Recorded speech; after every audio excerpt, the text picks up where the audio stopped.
Next question पे आते हैं हम। और ये क्या दिया हुआ है, एक स्क्वायर है 4.5 मीटर की, उसके चारों तरफ पाथ गई हुई है और पाथ का एरिया हमारे पास दिया हुआ है 105.75 दिया हुआ है। Cost of fencing the path, ये तो इजी है, आप पाथ का एरिया निकाल लोगे, पाथ के एरिया से साइड निकाल लोगे, इसका इंटू 4 कर लोगे, पेरीमीटर आ जाएगा, इंटू 100 कर लोगे। चलो कर देता हूँ एक बार। अगर मैं इसे x मानता हूँ तो ये x प्लस 9 हो जाएगा आपका, x प्लस 9 का whole square minus x square equals to 10575 upon 100। अगर मैं इसे कैंसिल आउट करूँ, ये अपॉन 4 और इसे 18x plus 81 minus x square equals to 423 upon 4, ये कैंसिल आउट हो गया। 18x equals to 423 upon 4 minus 81, तो ये कितना आ गया हमारा 99 अपॉन 4, 18x हो गया। 9 टू जा 18, 9 11 जा 99,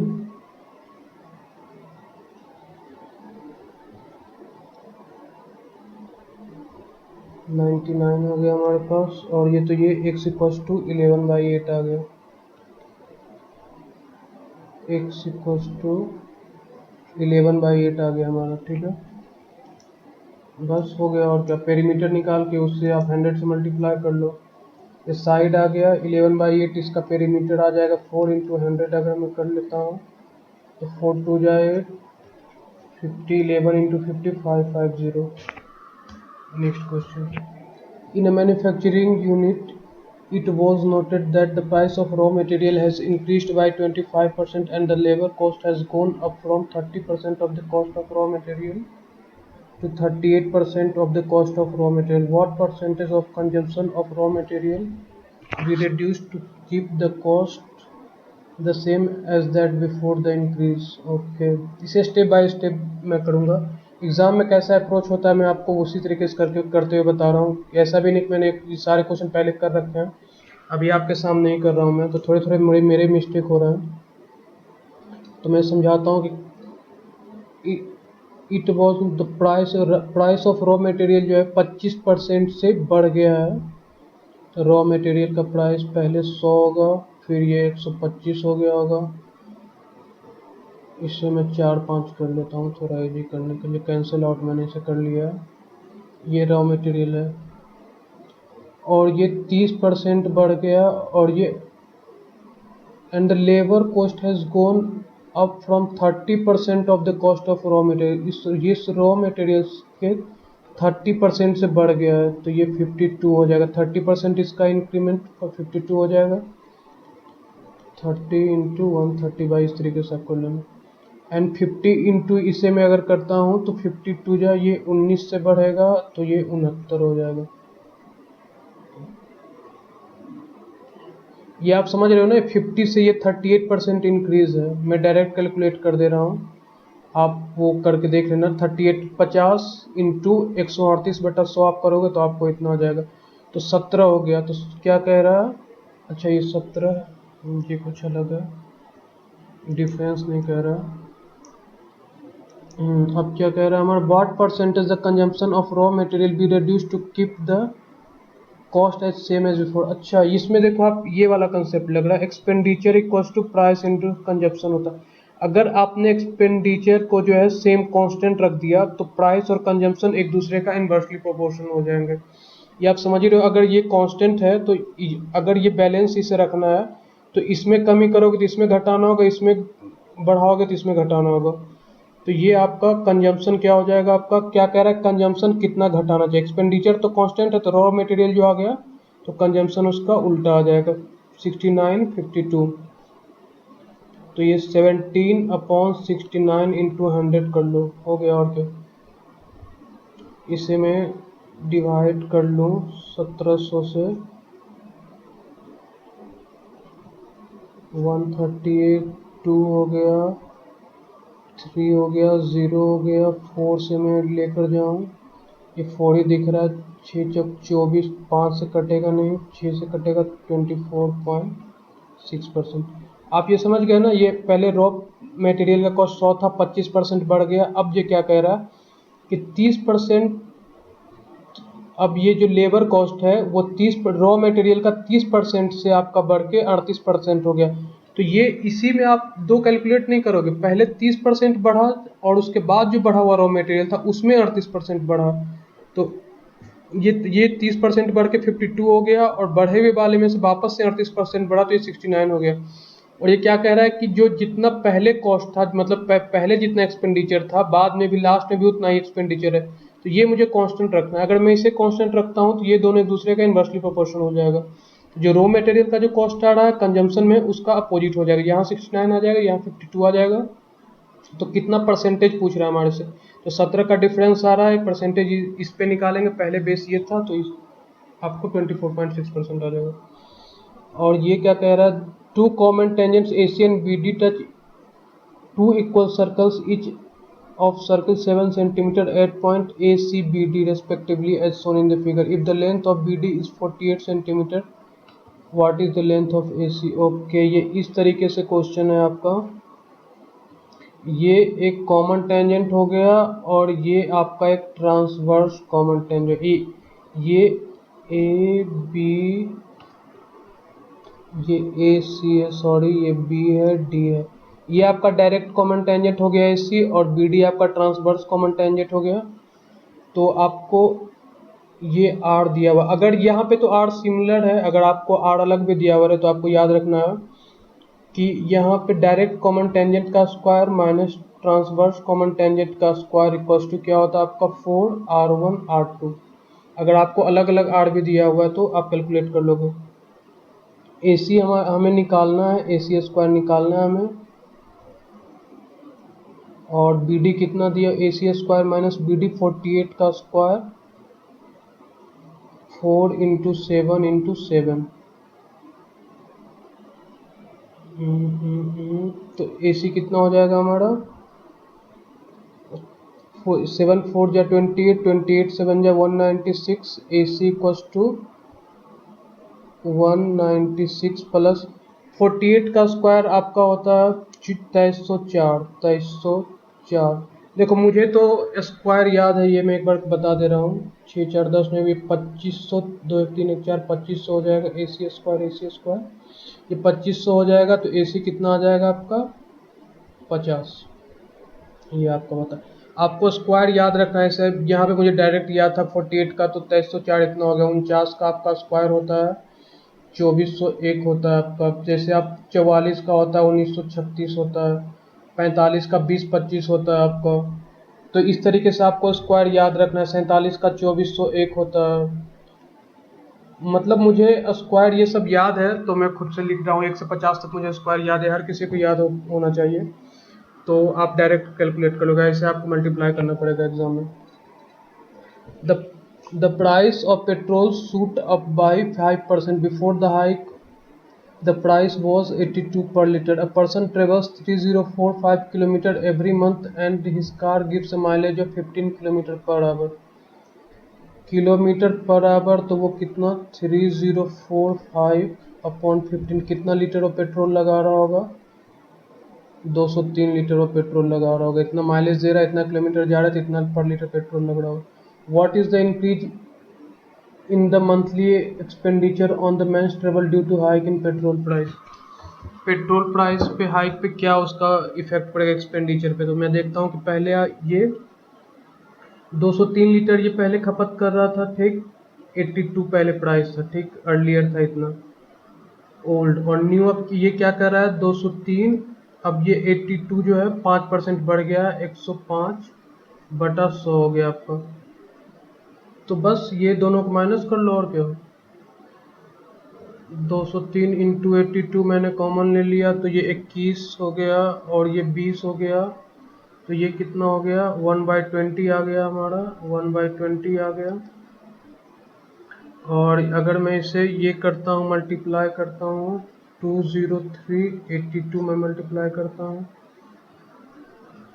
4 24 16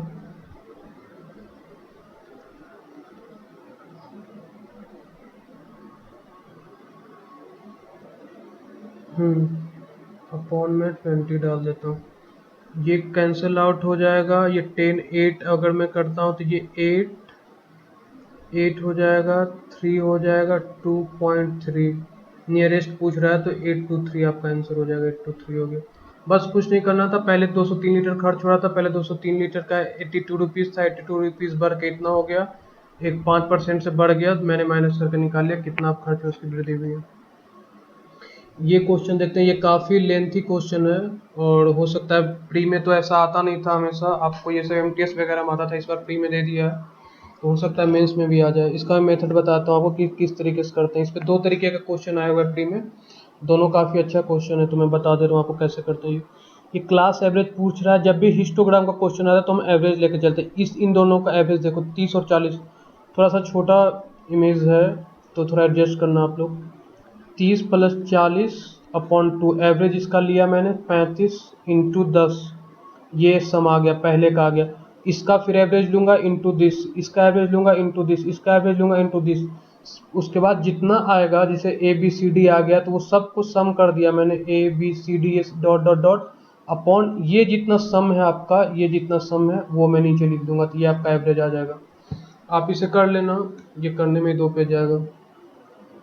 और आगे मैं बताता हूँ कि ये इस तरीके का क्वेश्चन एक और ये आया हुआ है, histogram 230 what is average weight of 32। अच्छा, 32 tallest students of athletic club बोल रहा है, ठीक है।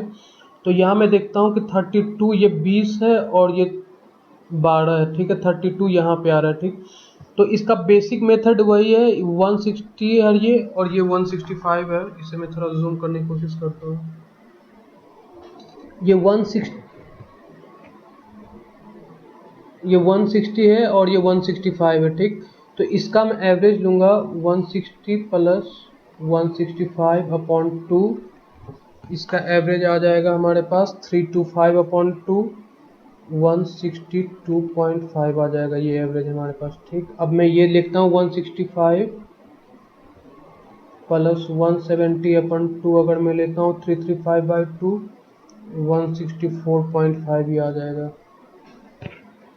और अगर मैं इसे कैलकुलेट करता हूँ, इसे मैं अभी जैसे मैंने पिछले क्वेश्चन बताया था, ये आपने इसका एवरेज निकाला, आपने इससे मल्टीप्लाई करा इंटू 20 + 164.5 इंटू 12 अपॉन ये दोनों का सम कर दो 32। ये इसमें आपको पूरा करने की जरूरत नहीं, कितना बार होता है स्टूडेंट पूरा करने लगते हैं, उसके बाद ये इसे पूरा कर निकालने के बाद इसे पूरा माइनस करते हैं, उसके बाद ये लेकर आते हैं। उतना नहीं करना है आपको, आपको बस ये देखना है कि 32 टॉलेस्ट स्टूडेंट कहाँ पे आ रहे हैं, कौन कौन से। अगर इस वाले में आ रहा होता तो मैं इस वाले को लेता, इस वाले को आ रहा था तो मैं इस वाले को लेता। ये दोनों देखो बराबर आ रहा है, 20 और 12, 32 आ गया। तो ये मेथड है आपका, है आप इसे आप कैलकुलेट कर लोगे 162.5 इंटू 20 एंड 164.5 इंटू 12 अपॉन 32, तो आप यहाँ से एवरेज निकाल लोगे तो आपको ये आ जाएगा। लेकिन एग्ज़ाम में इतना करने का टाइम नहीं होता है, मैं एग्ज़ाम दिया हूँ तो मुझे पता है कि किस तरीके का प्रेशर होता है और कैसे में टाइम बचाना होता है। 120 मिनट में 100 क्वेश्चन करने होते हैं हमें, तो पर क्वेश्चन 1 मिनट से आप एकदम ज़्यादा नहीं ले, 1.2 मिनट पर क्वेश्चन पे आप होता है। अगर आप इतना करोगे तो 1 मिनट में तो आप कैलकुलेट ही करते रह जाओगे। तो इसे मैं कैसे करूँगा एग्ज़ाम, मेरा क्या अप्रोच होगा वो मैं बताता हूँ। ये इतना तक मैंने कर लिया, उसके बाद मैं क्या करूँगा, मैं डेविएशन पे जाऊँगा। 160 से 170 तक मैं किसी को भी एवरेज मान लूँगा, कुछ किसी को भी आप एवरेज अपने सुविधानुसार मान सकते हो। मैंने 165 को मान लिया ताकि मुझे घटाने और जोड़ने में आसानी हो। 165 को मैंने मान लिया, तो इससे मैं माइनस, ये इससे कितना कम है, 2.5 कम है, 2.5 कम है। और ये नंबर कितना, 20 और 12 है, 20 और 12 है, ये 20 और 12। मैं इसे काट लेता हूँ 4 से, 4 5 ज़ा 20, 4 3 ज़ा 12, 4 और 5 से मैंने काट लिया, तो ये 5 हो गया और ये कितना हो गया। अब मैं इस 165 में इससे देखता हूँ कि ये कितना है।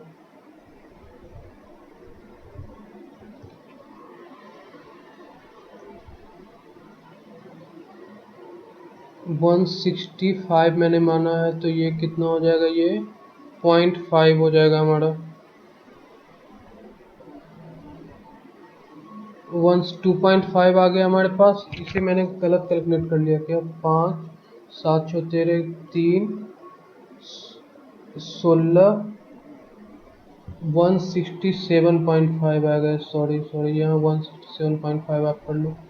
तो ये 165 से ये कितना बड़ा है, 167.5 कितना बड़ा है आपका, 2.5 बड़ा है। ठीक है, ये प्लस में हो गया हमारा। और ये कितने नंबर पे इफेक्ट कर रहा है, ये 3 नंबर इफेक्ट कर रहा है अपॉन। ये आप अलग मेथड है और इसे मैं अलग बता रहा हूँ। ये 8 हो गया आपका। ठीक है, अब मैं यहाँ 2.5 मैंने कॉमन ले लिया तो -5 + 3 2 हो गया, 5/8 हो गया, 5/8 हो गया हमारा, माइनस में आएगा, ये -0.625 हो गया। ठीक, अब ये 165 पे इफेक्ट इतने का आ रहा है, डेविएशन इतने का आ रहा है। तो इसे मैं 165 पे इतने का डेविएशन आ रहा है, तो रियल में कितना होगा, 165 - 0.625 164 पॉइंट, आप वो कर 325 आएगा, जिसका नियरेस्ट 164.4 आ जाएगा आपका, ये आ जाएगा। ठीक है, तो डेविएशन से एग्जाम में करना हमेशा बेनिफिशियल होगा। तो आप बहुत तेज़ी से कैलकुलेट कर लोगे। आपको 1-2 बार डेविएशन की प्रैक्टिस करनी है कि हाँ मैं बता दे रहा हूँ कैसे डेविएशन लगाते हैं। इस पूरे में बीच में मैंने कहीं से भी एवरेज, किसी को भी एक एवरेज मान लिया, मैंने 165 को मान लिया। ठीक है, 164 को ही मान लो, 160 को ही मान लो, 160 को मैं आपने मान लिया। तो ये कितना 2.5 बड़ा है, 2.5 × 5 आप करोगे, और ये 7.5 एक्स्ट्रा है, 7.5 × 3 करोगे आप, ठीक, अपॉन 8 करोगे। उसके बाद आप कैलकुलेट कर लोगे, जो वैल्यू आपका आ रहा होगा उसे आप 160 से फिर ऐड कर लोगे। पॉजिटिव में ही आएगा आप, क्योंकि सब वैल्यू बड़ा है तो पॉजिटिव में आप जोड़ लोगे। ठीक है, मैंने दोनों बता दिया कि 160 कोई वैल्यू लेकर आप कर सकते हो। आगे मूव करते हैं। A cube B cube C cube equals to इतना। इस वाले पैटर्न पे तो मैं इस तरीके से जाना प्रेफर करता हूँ एग्जाम में, कि अगर ये 2 इक्वेशन दिया हुआ होता तो मैं एक सी को 0 रख लेता और ए बी को कैलकुलेट कर लेता, लेकिन यहाँ पे 3 इक्वेशन है, 3 वेरिएबल है, तो वैल्यू पुटिंग हम नहीं कर सकते। तो मैं देखता हूँ मैं कैसे करूँगा। 189 A cube B cube C cube -3 A B C को x मान लिया, लिख ले तो -3 ABC equals to A + B + C into, okay, A B B C का वैल्यू निकालना होगा। मैं इन दोनों से ए बी बी सी सी ए का वैल्यू निकालूंगा। A + B + C का whole square equals to A² B² C² +2 into A B + B C + C A. तो मैं यहाँ से जाऊँगा 4/2, 2 आ जाएगा। ए बी + बी सी + सी ए कितना हो जाए मेरा, 2 आ जाएगा। ठीक, तो यहाँ में A cube B cube C cube -3 ABC equals to A + B + C into A + B + C का whole square -3 into A B B C C A, ये आ जाएगा आपका 30, 30 180 आ जाएगा आपका 9 ABC आपका 3 आ गया यहाँ से। ठीक है, ABC 3 आ गया आपका। ABC में अब यहाँ पे क्या कह रहे हैं, यहाँ पे आप 3 वैल्यू पुट कर दो, 3 - 3 0 आ गया आपका answer. The angle of elevation of top of a tall building from the point M and N at distance 72 and 128 respect from the base of the building and the straight line which are complementary। Okay, ये आप यहाँ पे देखो कि ये जो दे रहा है आपको, ये कॉम्प्लीमेंट्री, जब भी एक बेस पे एक टावर खड़ा और 2 एंगल कॉम्प्लीमेंट्री से अगर एंगल ऑफ एलिवेशन लिया जाए तो हमेशा वो √अंडर AB होता है। मान लो कि ये H दिया हुआ है और ये कॉम्प्लीमेंट्री से इस तरीके से लिया गया आपका, ये आपका A दिया हुआ है और ये आपका B दिया हुआ है। ठीक है, और ये दोनों एंगल कॉम्प्लीमेंट्री है। ठीक, ये थीटा हो गया, ये 90 - थीटा हो गया, तो ये आपका H इक्वल्स टू √AB आएगा। ये ऐसे भी हो सकता है आपका, इस तरीके से स्ट्रेट लाइन है और ये इस तरीके से दिया हुआ है आपका, और ये A दिया हुआ है और ये B दिया हुआ है, थीटा दिया हुआ है और ये 90 - थीटा दिया हुआ है, और आपसे H पूछ ले क्या होगा, तो यहाँ भी H equals to √root under AB होगा। तो ये आया कैसे वो भी मैं बता दे रहा हूँ। ये देखो आप इस तरीके से यहाँ पे बना हुआ है और ये दोनों थीटा बोल रहा है, इसे मैं थीटा मान लूँ और इसे मैं 90 - थीटा मान लूँ। कॉम्प्लीमेंट्री एंगल है तो थीटा और 90 - थीटा हो जाएगा, और ये H है, ये 72 बोल रहा है, M और N 2 पॉइंट से लेते हैं, और यहाँ पे 128 बोल रहा है। ठीक, तो ये मैं tan थीटा, अगर मैं इस वाले में जाऊँ, tan थीटा H/72 और tan 90 - थीटा, tan 90 - थीटा कितना हो जाएगा मेरा, H/72 128। और मैं इस दोनों से अगर मैं देखूँ tan 90 minus theta cot theta हो जाए, tan 90 minus theta cot theta हो जाए, कॉट थीटा को वापस tan थीटा में अगर मैं चेंज करूंगा तो 120 अपॉन h हो जाएगा। और यहाँ पे ये tan थीटा कितना दिया हुआ है, h upon 72, H square equals to 128 into 72 आ गया हमारा। h equals to root under 128 into 72 हो गया हमारा। रूट अंडर 128 इंटू 72 आप कर लो, और क्या 8 इंटू 9 इंटू अगर मैं यहाँ से करूँ 4 इंटू 3 इंटू 32, इसे मैं अगर मैं रूट में लेकर आऊँ तो क्या क्या बाहर, 8 चौक 32, 8 बाहर आ गया, 4 बाहर आ गया, 8 4 3, ये 3 बाहर आ गए आपके। तो 4 3 12 बड़े 8 96, ये आपका आंसर हो गया 96। और the simple interest on a certain sum is 1/8 of the sum when the number of years is equal to half of the rate of percentage per annum. Find the simple interest on 15,000 at the same rate of simple interest for 8 years. ठीक है, ये भी काफ़ी अच्छा question है, इसका chance है mains में आने का। इसका लैंग्वेज काफ़ी अच्छा है, मतलब है मनमोहक लैंग्वेज है। सम आपका 1/8 कह रहा है, इंटरेस्ट 1/8 ऑफ द सम, सम में 8x मान लेता हूँ, इंटरेस्ट आपका x हो जाएगा। और ये क्या कह रहा है, when the number of years is equal to half of the rate percentage per annum, rate अगर मैं 2 बाई मानता हूँ तो टाइम बाई, यहाँ मैंने इसे भी x क्यों नहीं माना, क्योंकि यहाँ पे ये इक्वेशन अलग दिया हुआ है। ये आप इससे यही नहीं मान सकते, क्योंकि यहाँ तक एक अलग लैंग्वेज है, यहाँ तक एक अलग बात बोल रहा है इस वाले में। और ये जो आपका बोल रहा है when the number of years, यहाँ से आपका एक अलग वो बात बोल रहा है। मतलब ये आप दोनों एक ही लैंग्वेज में नहीं वो कर सकते हो, मर्ज कर सकते हो।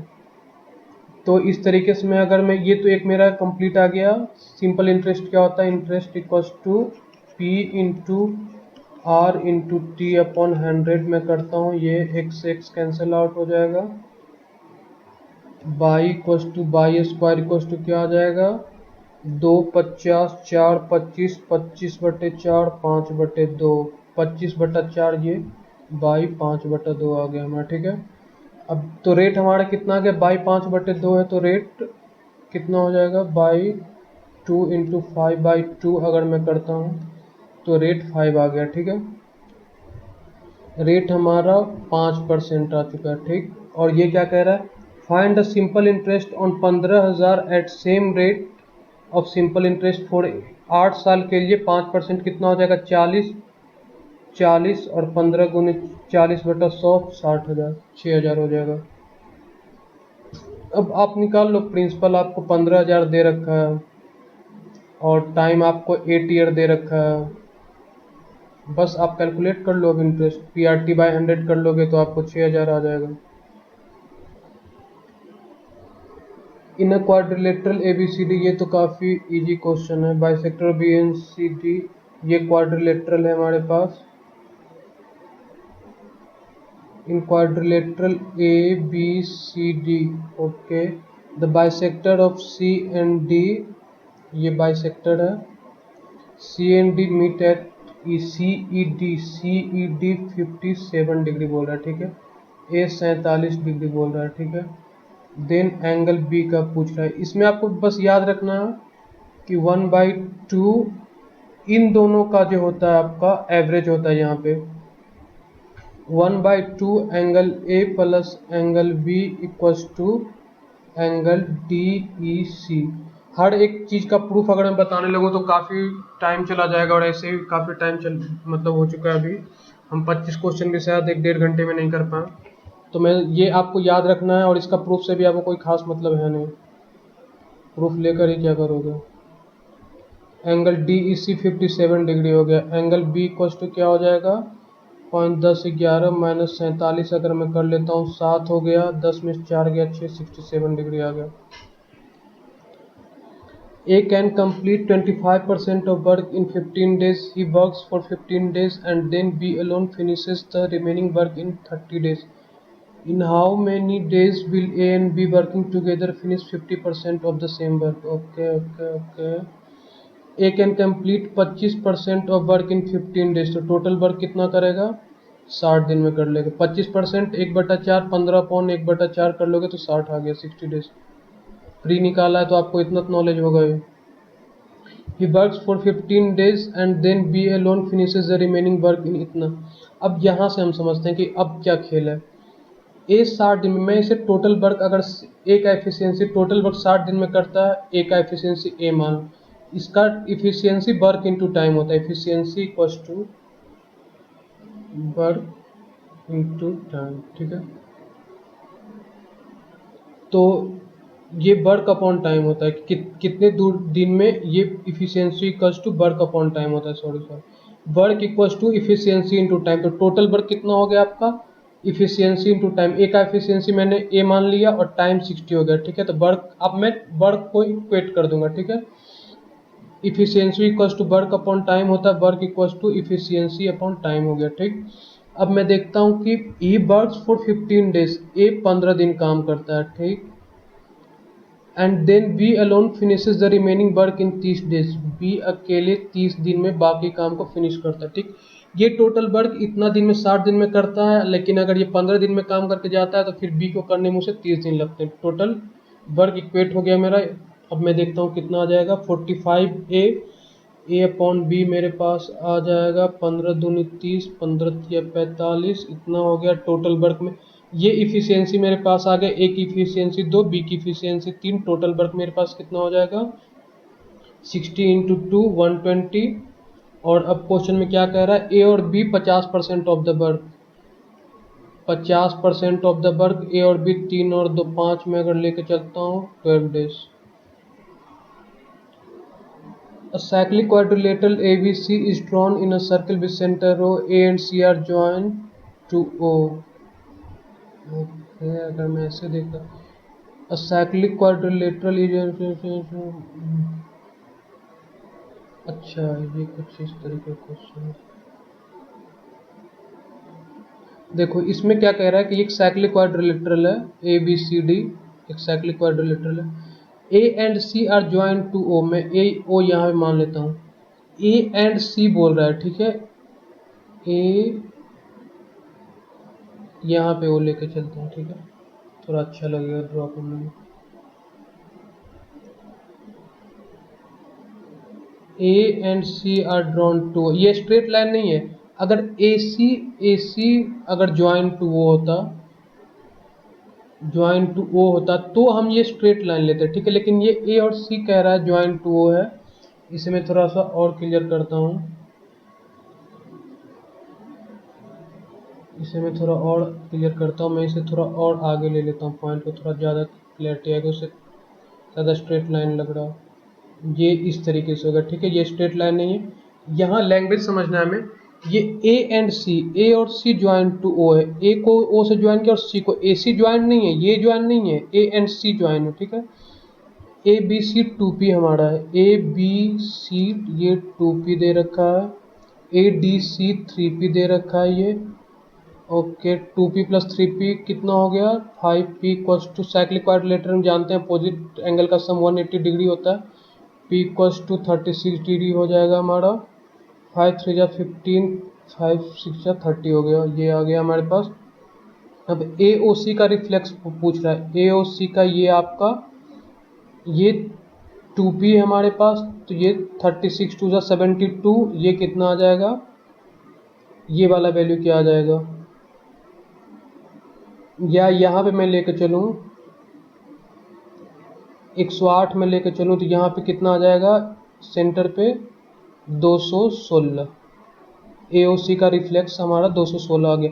और अगर मैं यहाँ से लेके चलता हूँ तो आपको ये निकल के आएगा, और 360 माइनस इतना करोगे, 360 माइनस 72 करोगे, 360 माइनस 72 करोगे, अगर आप